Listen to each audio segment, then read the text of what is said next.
Hey guys, so this is how you do some of the formulas and calculations for the exam.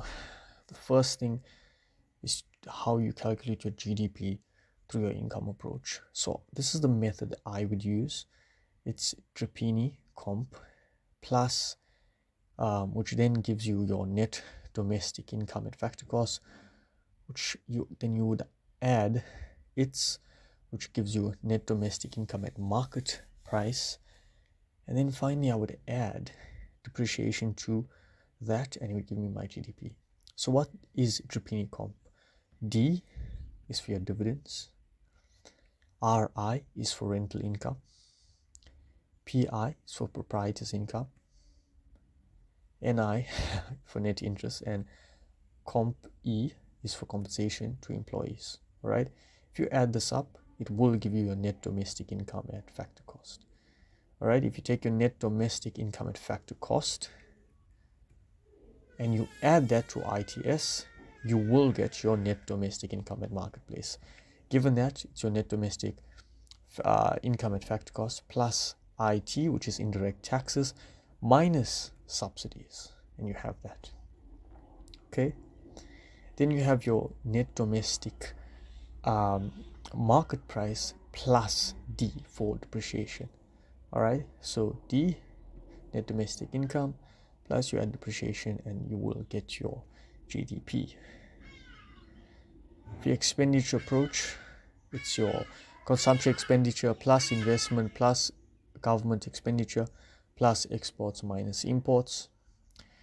And so I've got this different way, these techniques by which you could use your unemployment rate, labor force, and absorption rate. So I've created this method, which is UEL over LWA or UEL over LAW, both times 100.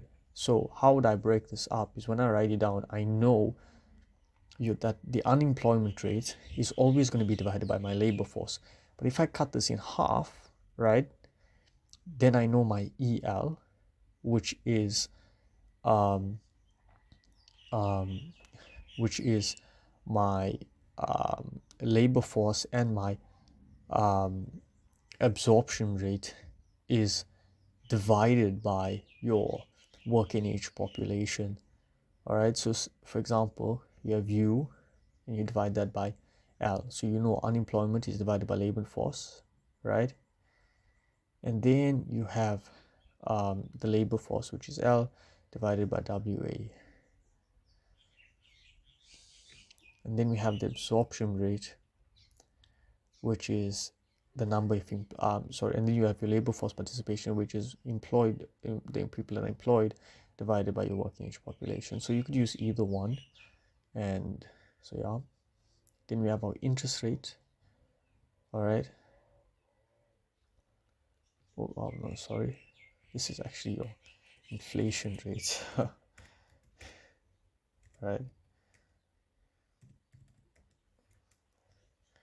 which is your CPI of last year minus your CPI of the current year minus CPI of last year divided by that last year times 100.